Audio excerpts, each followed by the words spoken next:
Welcome to the Fundraising Leadership Podcast, where we talk about topics related, of course, to fundraising, leadership, management, and coaching.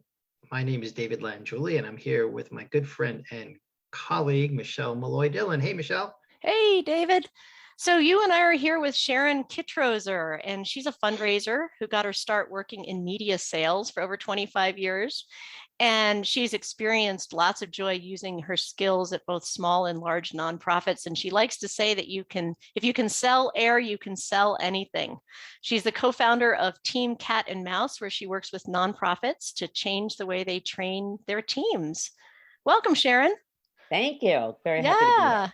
So you wrote a blog for Fundraising Leadership about your background in the world of sales and how it's related to coaching and training in nonprofits.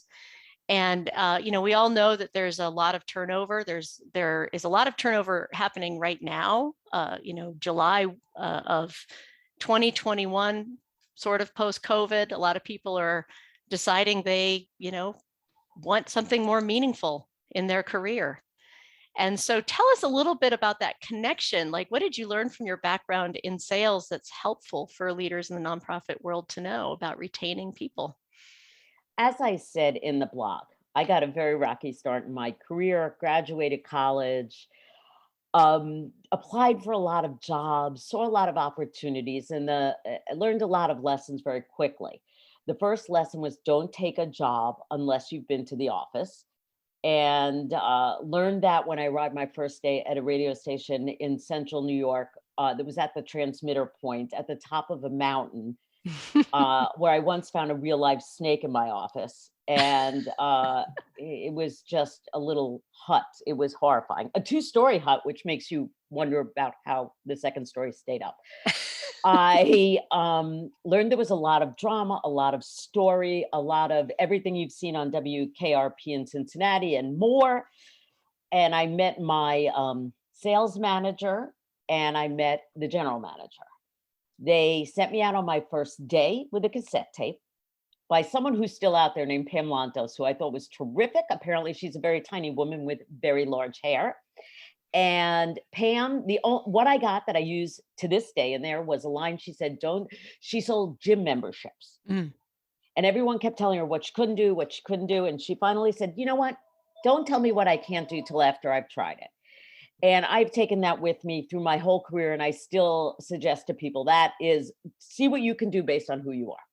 So well, I like what you're saying there in that story of that piece of advice from the 80s, which is the era of big hair and cassette tapes, which I think fondly about every day. Yeah. But what I think there's so much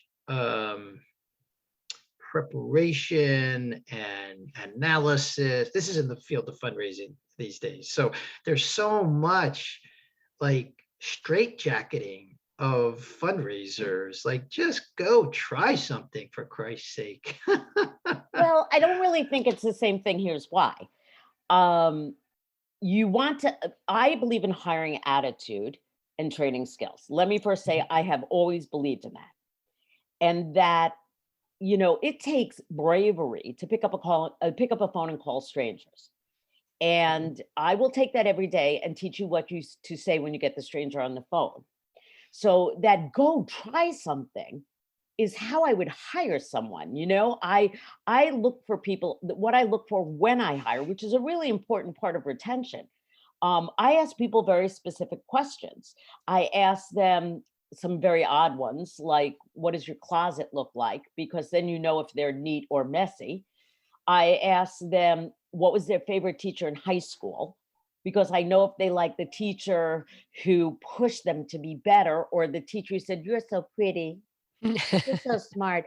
No, I want someone who said, I loved this teacher because they made me be the best that I could be. Sometimes people offer to tell you about a coach. If they offer to tell you about their second grade teacher, don't hire them. It's a very specific question. So that tells you how they like to be coached. But then I asked questions about their shopping cycle. I asked questions about how they like, how they are with rejection, because that's all part of what goes into the job. And if you get a person who doesn't take things personally, who isn't out to make friends with everyone in the world unless they're on the same path to what the friendship's going to develop into, and you get someone who's brave, you don't have to worry about them trying something new. They can't wait to try something new. Yeah. They want to be the first down the path of, of change and excitement. So, well, finding the right person who can grow into the job, Sharon, which is what I think you're pointing to, like is brave enough to try new things, and is for the organization to be able to support them in that. You're right. All the different particles, all the smaller things, all the specific skills for the role, for the job can be taught if it's someone who's willing to learn and willing to try new things. Yeah, and somebody who's has the drive. So when you're in straight up sales, and this is where people say sales isn't like fundraising. I will argue that all day long. So much is similar. You have to call strangers. You have to be able to talk about what you're selling or a mission that is that you are so proud to represent. You have to have a spotless follow-up, and you have to be able to ask for money. It's a lot of similarities. Here's one of the different things, though, is that you want to develop and you want to bring them along so that they stay with your mission and they talk about your mission. And raising great fundraisers, to me, is a joy. Well, fundraising all comes down to building relationship with donors.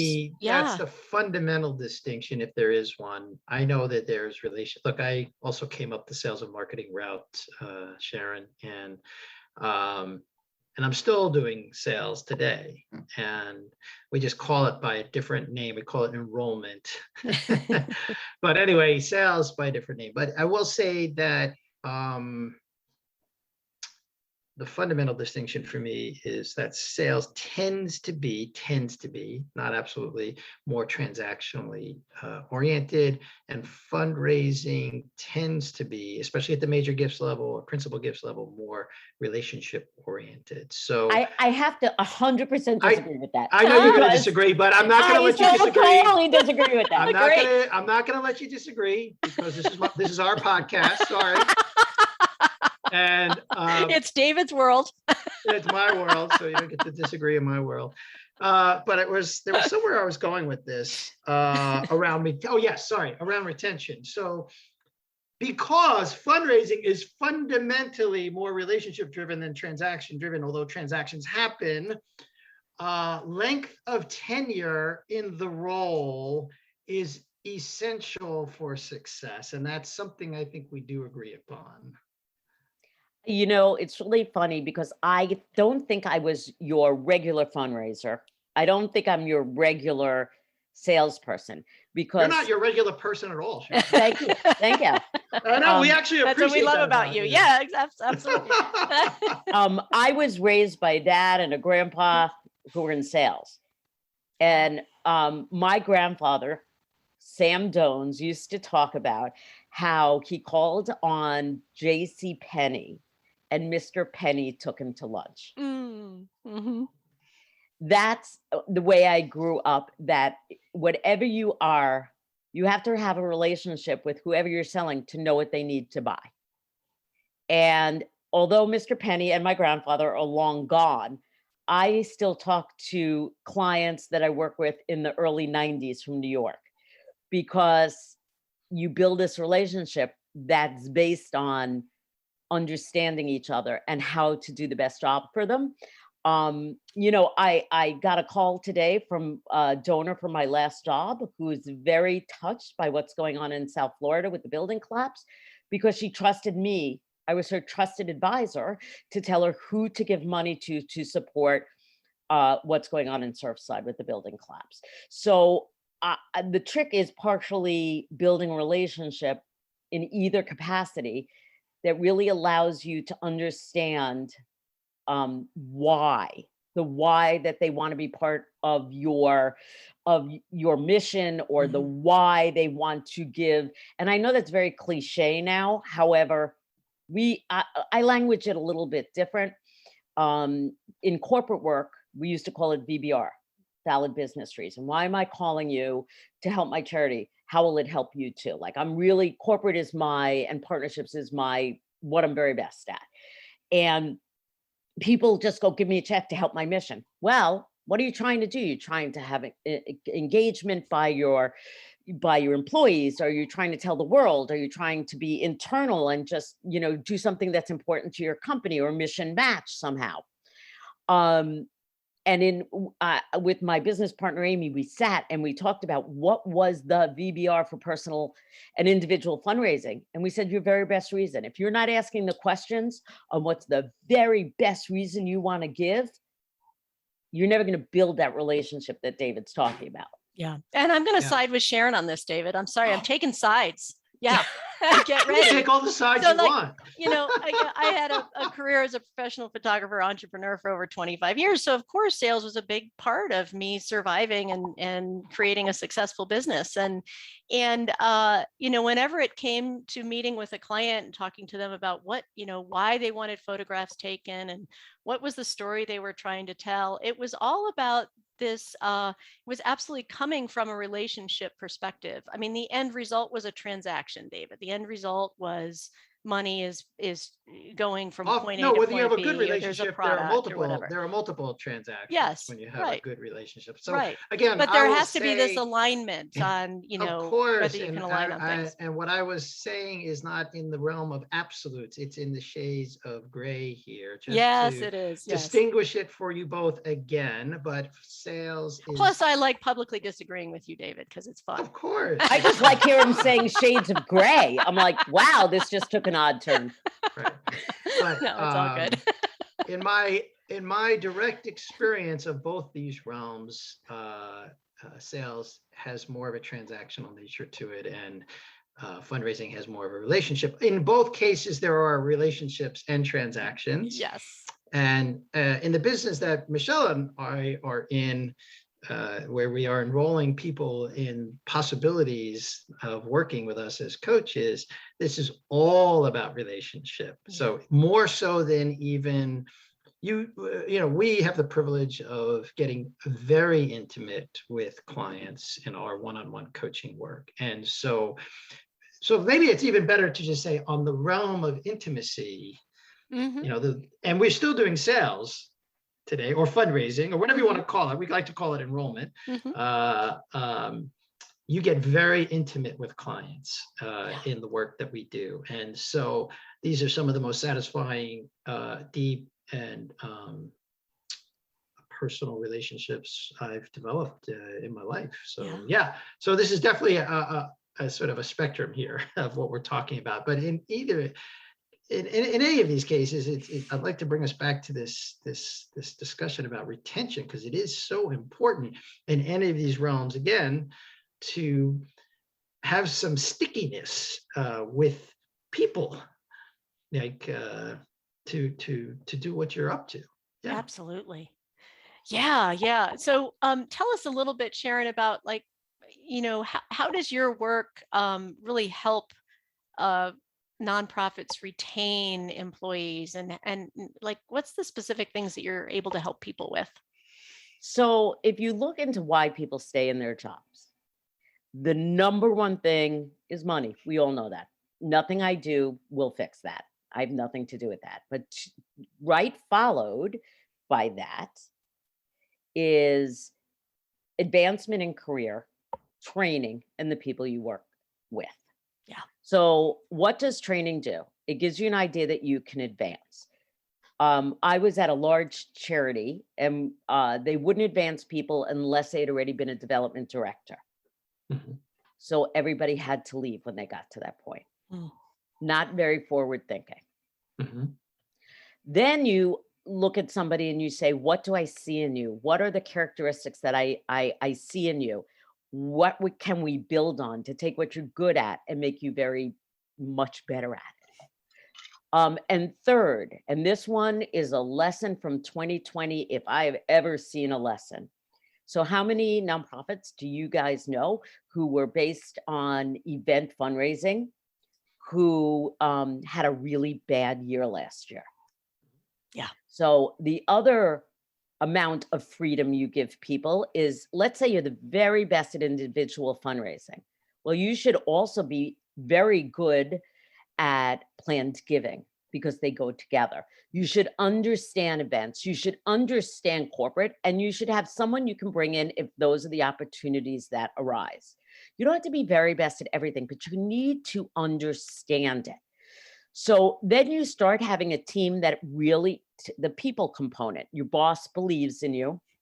They want to make you better. They want to bring you to a new level. Plus, you start working as a team and you start wanting to help each other and bring each other to a new level. Plus, everybody wants to feel like the most special person in the class. And when you have somebody who is very best at planned giving, how important will they feel when they share their expertise? But what I've seen from my days in radio and even more so in nonprofit is management is strapped with 100 million things to do. They hire people, they don't train them, they don't even teach them to tell the story of their mission. Then they go out, they hit the wall, they come back and they're told, well, you know, that's not how to do it. You're wrong. Yeah. And then And they you're feel like garbage and then they leave.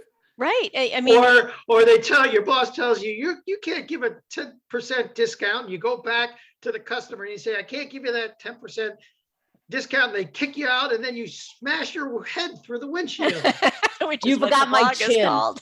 Oh, the chin. Oh, Sorry. the chin. I thought No, the my chin head on through the steering windshield. wheel. Yeah, well, you must have been driving a VW Bug. My father did that too. I was driving a Ford Pinto, the cars that are so very Oh, famous for blowing up. And it didn't get blown up. You didn't get blown up. Okay, good for you. No, because this story would have had a different ending. Yeah. I thought we were talking to the reincarnation of Sharon. One is enough. Well, yeah, this points so much to, you know, training and being able to align people with the story of the mission of the organization. Like, it's so important. And in that example that you give in your blog from your very first job, like, you just went out and just started trying things, but no one gave you any kind of guidelines, like nothing, no kind of mentorship in that situation. Now, that was a really long time ago, right? Yes. And all these years later, while I was writing that blog, all I could think of is he was, you know, now that I was a manager way longer than I was ever in sales or ever in fundraising, I'm sorry, that was mean-spirited, it was inappropriate, and it was bad management. And those parts can be fixed. But what happened is I almost left the business. Mm-hmm. I was physically injured. I was emotionally freaked out. I was a kid. And, you know, it wasn't only these, like, you know, I had a boss later on who's a very nice man. I said, a client I've been trying to get to wants to meet afterwards for drinks. And then he wants me to see his new apartment he just decorated. My boss said, good luck. Do you want to know how that story ends? Did you have your teddy on the back of the door? You knew I was going to bring that in. You knew I was going to bring that in. I had to do it. When you were telling me another story, you're like saying, yeah, somebody I used to work with. Yeah, radio's pretty and I was thinking it was a crazy teddy news. bear, but you were talking about something else. Yeah. Before we hit the record button, we had all sorts of interesting conversations. Stories from the 80s. You gotta love Well, actually, I just have to finish this story because there was such a good point in it. So I go there, the guy drops his pants. I said, I'm going to go get my, I don't know, it was like 24 years old. I was very mature for my age.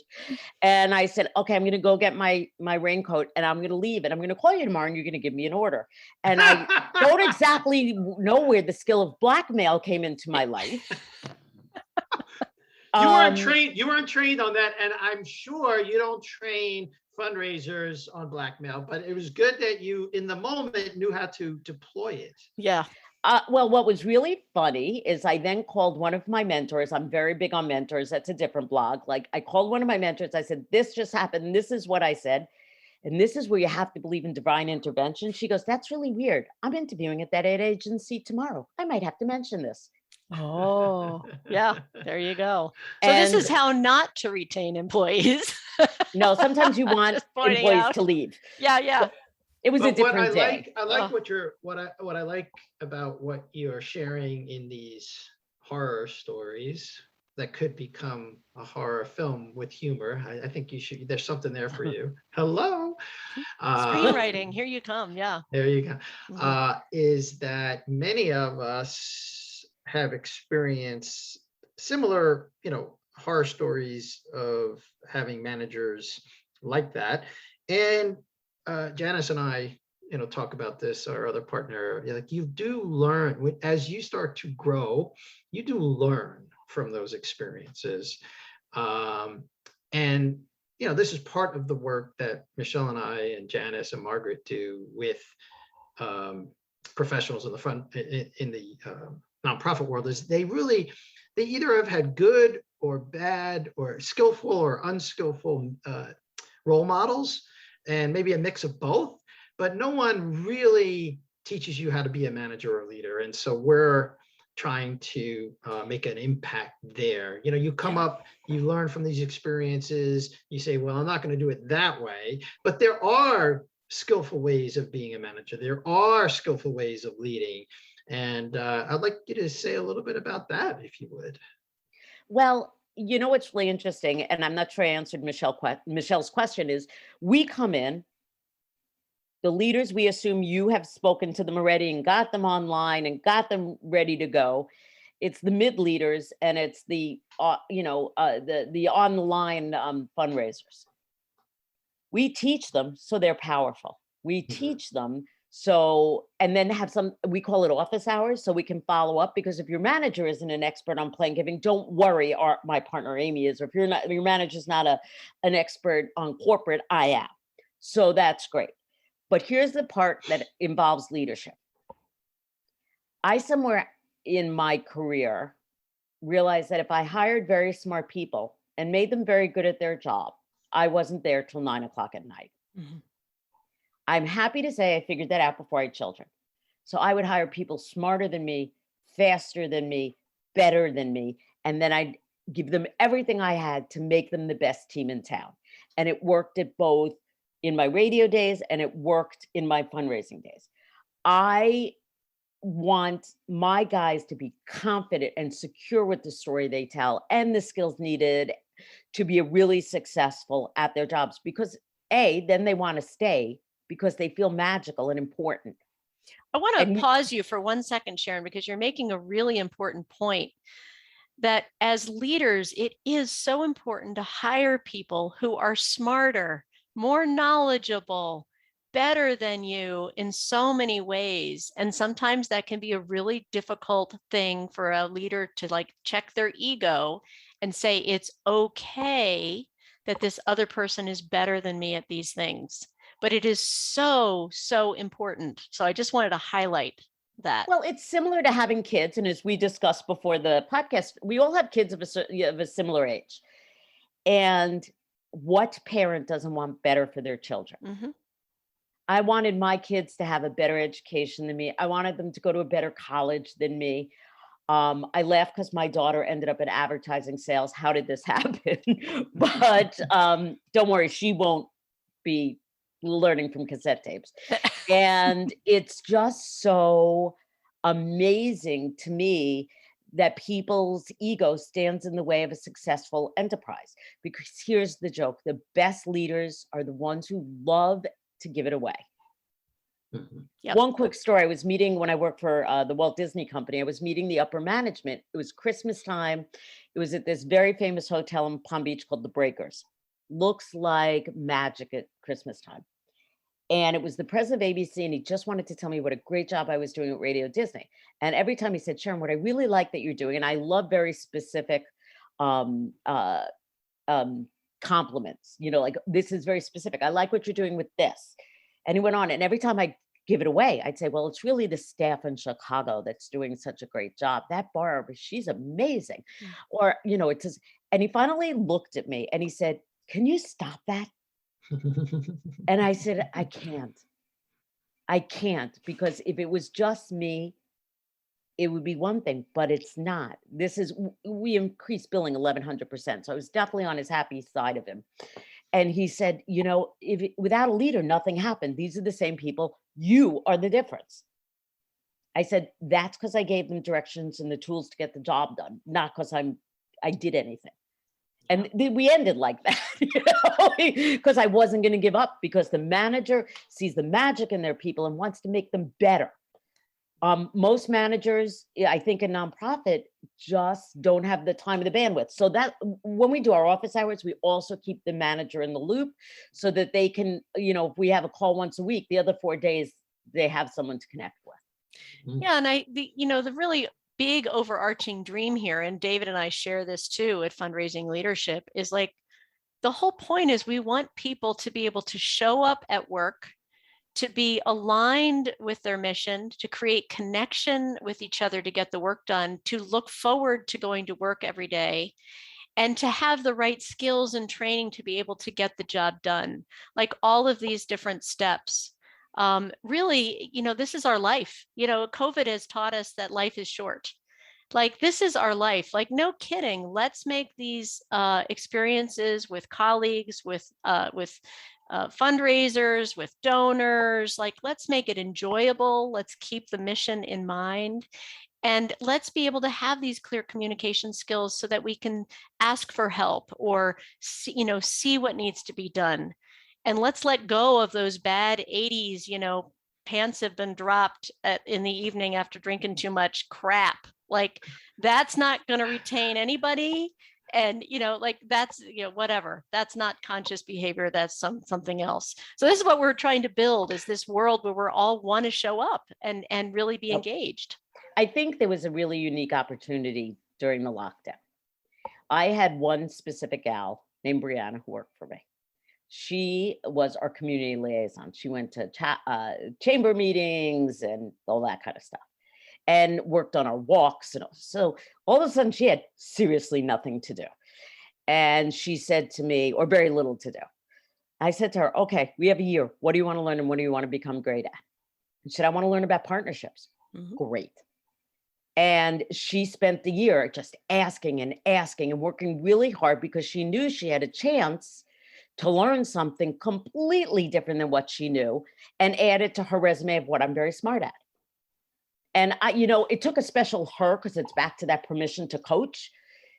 The first day she started, she said, what's the most important thing I need to know to work here? I said, you learn something new every day. I learn something new every day. Be open to learning something new every day. I mean, I worked at a bone marrow registry. I had to learn about science. Mm-hmm. Yeah. So you mentioned like give each other permission to coach. I know there was something that you wanted to give our audience a chance to try, Sharon. What do you want to send the audience away with? I'm going to give a footnote that I learned this from the former president of CBS, Scott Herman. And Scott, during a conversation once when I was saying, I really wanted to bring my staff, and at this point I had 7 radio stations under me. I wanted to bring them to the next step. He said, the only way to do that is to get permission to coach, which means getting people to say, I understand permission to coach means maybe you'll tell me something good, but you may have to add something I could do better and different. And I try really hard to say better and different. And I start every day with, now that we have our own business, I joke, me and the mouse in my pocket have a meeting every morning and discuss what we could do better and different today. Yeah. And, so what can you do better and different today? What can you learn from? What can you repeat because it worked really well? And have them say, I want to be better. I want, maybe you can't control how much money they make. Got it. Nonprofits will never pay people what you make in the for-profit world. But there are people who changing the world, making a difference to the mission they're working for. That's more than money. Being appreciated, knowing that everything you do is a path to doing something else. And I think for this younger generation, it's a challenge to sometimes coach. Yeah. Yeah. And if you don't get permission, you're going to get, how do you spell that? So I love what you're saying. So yeah. So ask for permission to ask some coach-like questions for people, to be inquisitive and curious about what they need, what will get them excited about their role. I might add, I might even tighten this up a little bit. So if you're a leader, manager in the audience, design an alliance with your team and ask for permission to coach them. If you are a frontline fundraiser in the audience, have design with your manager or the leader and give permission for them to coach you. That's what I think what you're saying. You don't have somebody on the staff. So I have a very clear picture of what I think our consultancy offers, which is you guys are high vision and mission. We're like, how to do it. We're much more tactical. How to do it. Get out today. Here's what you have to do. You have to make, I love sales math. I have a very healthy relationship with sales math because you have to make this many calls and you have to reach this many people and you start to see patterns, and it takes the crazy out of fundraising when I called 20 people, I got to 2 people and 1 gave me money. You are powerful. You take the emotion out of it. I love sales math. And until I learned it, I was a lot. It's the way to keep the roller coaster with smaller, So there's your next ebook title. I love fundraising math. There you go. Yeah. I think you got that one for your audience. Yeah. It's funny. I had a conversation on LinkedIn with someone who said to me, I know sales math. You just have them pitch 3 times as much as you need. And only because my business partner said, don't answer that.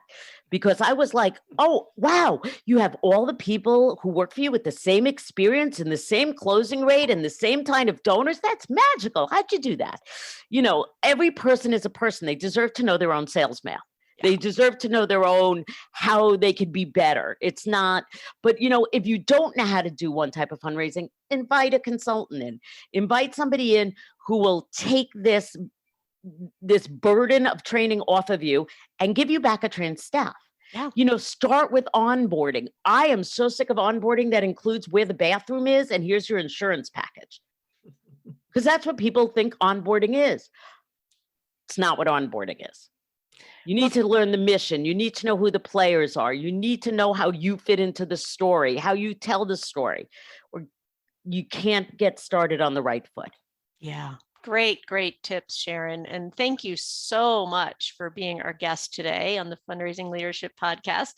And we have an ebook. Our free resource of this week is our free ebook called Managing for Retention that has some of the same tips that Sharon mentions in here, some tips that David and I and Janice, who've written the book, suggest as well. So I will put the link to that free ebook in the show notes of the podcast. And this podcast is brought to you by Fundraising Leadership.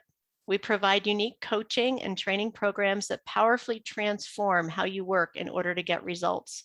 Please subscribe if you haven't already. You can find us on iTunes, Google Podcasts, Amazon Music Podcasts, and Spotify. And if you're enjoying the show, please rate and review so that others can find us. Now go put it into practice.